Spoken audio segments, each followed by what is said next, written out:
Chers militants, chères militantes, le peuple sénégalais devient de plus en plus mature, de plus en plus exigeant, de plus en plus porteur d'aspiration au progrès social. Nous devons continuer à investir le terrain et parler aux Sénégalais de tous bords, dans tous les coins et recoins du Sénégal et de la diaspora. Que rien ne vous distrait. Vous êtes détenteur d'une vision claire et limpide. Vision bi nga xam ne moom la ñu am ñun Pastef ànd koog suñu coalition pour le Sénégal, c'est la meilleure vision pour ce pays. Vous êtes détenteur d'une vision claire et limpide. waaye li gën a neex programme bi ñu am ñun pour ce pays liggéey ci ak suñuy nawle, c'est le meilleur programme pour le Sénégal.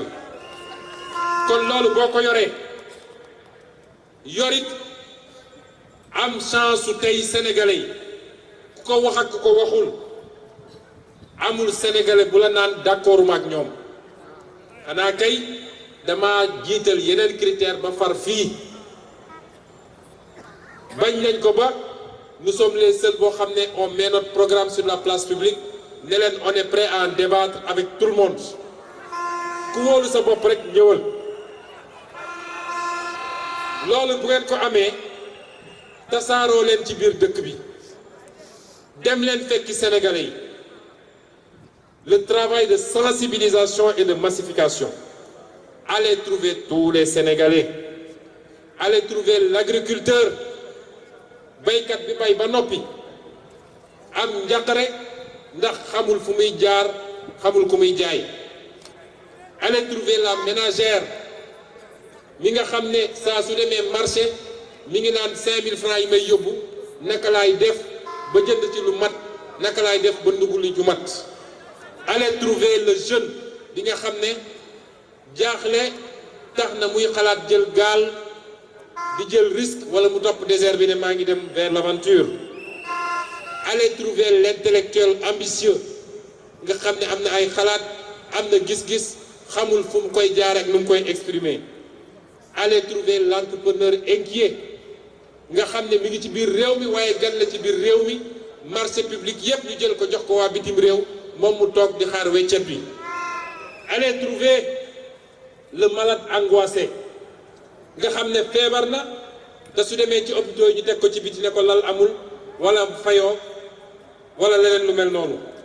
Allez trouver le pêcheur dépassé nga xam ne tey su duggee ci géej gi dootu fi fekk jën parce que signé nañu ay accord de pêche bateau tubaab bi ñëw duñu respecter benn norme daal di jël yépp yóbbu bitim réew.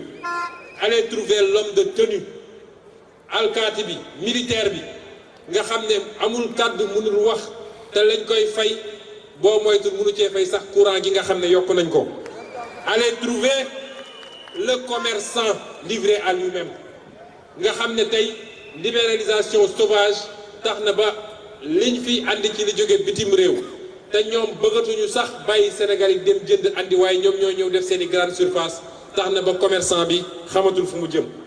Allez trouver l'industriel surchargé ndax industriel boo xam ne mënoo compétitif ni à l'intérieur ni à l'étranger parce que courant bi cher na taxes yi bëri na leneen ak leneen ñooñu ñëpp ak keneen ku ma limul le transporteur ak keneen ak keneen dem leen vers ces gens-là et parlez-leur. Vous avez le message qu'il faut. sàmmkat bi mënuma lim profession yëpp dem leen fekki ñooñu. dem leen waxtaan ak ñoom dem leen porter leen le message qualitatif de Pastef et vous vous rendrez compte qu'en 2024 nous n'aurons même pas besoin de battre campagne et nous gagnerons. Kon continuons à organiser les débats, investissons les marchés, les grandes places, effectuons plus de visites à domicile. Perpétuons le porte-à-porte.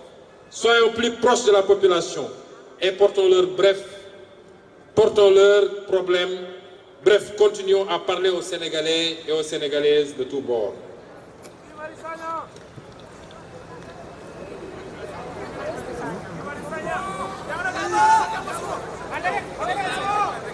lii c'était entre autres quelques-uns des messages que je tenais à vous livrer waaye dinaa leen wax nit ni Pastef dafa dépasser aujourd'hui simplement un combat national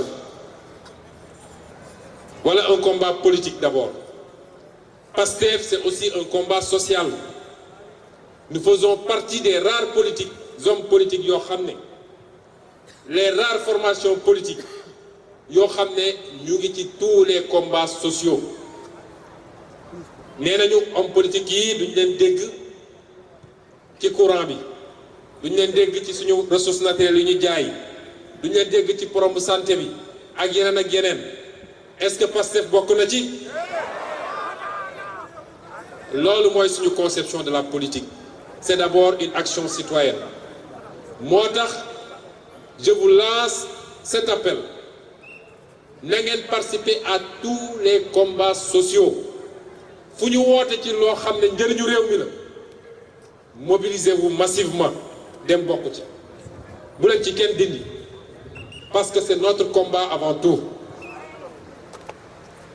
lu ñuy def ci ñoo lànk wala ci aar lu ñu bokk ci beneen plateforme parce que bokk na ci ñuy fexe ba casser les dynamiques mooy dañuy gëmloo ni waaw lii politiciens yi waruñu cee dugg buñ ci duggee nii et cetera lan mooy différence entre l'acteur politique et le citoyen bu leen ci kenn dindi participer à tous les combats sociaux et je rends hommage à tous ceux qui sont interpellés injustement. En tête de file, notre frère Guy Marius Sagna.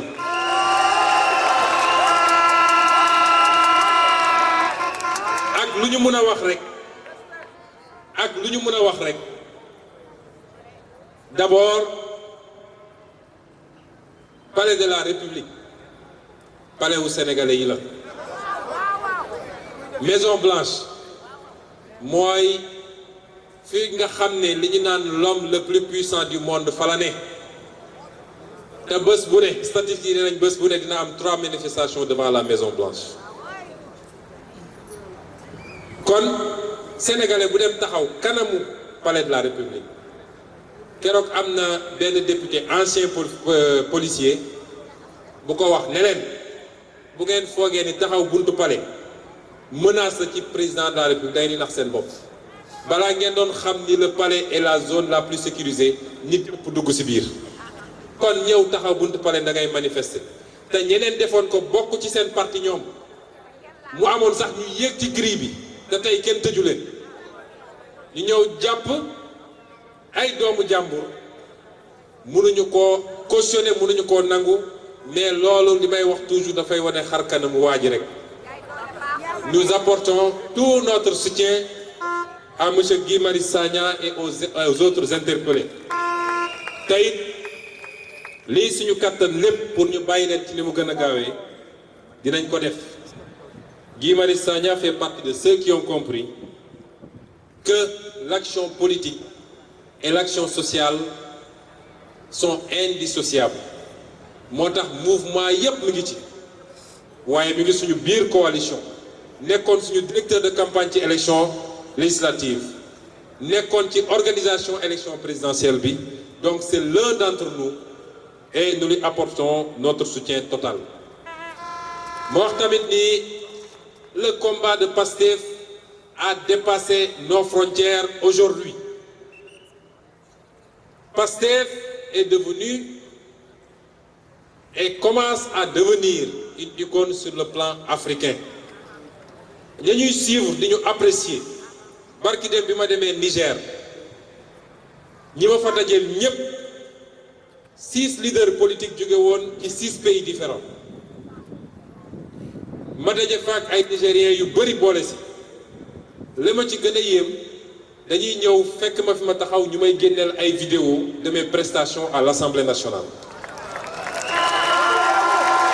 Kon le discours que nous tenons, le discours patriotique, mais également le discours panafricain est suivi partout en Afrique. Nañu assumer cette responsabilité bu ñu mënoon jël sax le leadership ñu jël ko parce que la ñu liggéey fii ak la ñu fi xeex ay génération xeex ko ba tey ñu am ce semblant de démocratie et de liberté war nañoo may feneen fu mu néew biir Afrique ñu mën a doon ay porte-étendard ba ñu gis ñu ci moo tax fépp fu ñu gis un candidat boo xam ne la may woote méngoo nag lu ñuy woote fii Afrique nous lui apporterons notre soutien moral sans hésiter parce que li ñu bëgg benn réew rek mënu koo def il faut ñu fexe ba dans beaucoup de pays africains émerge un leadership nouveau, un leadership décomplexé, un leadership patriotique et panafricain. Et nous allons y travailler.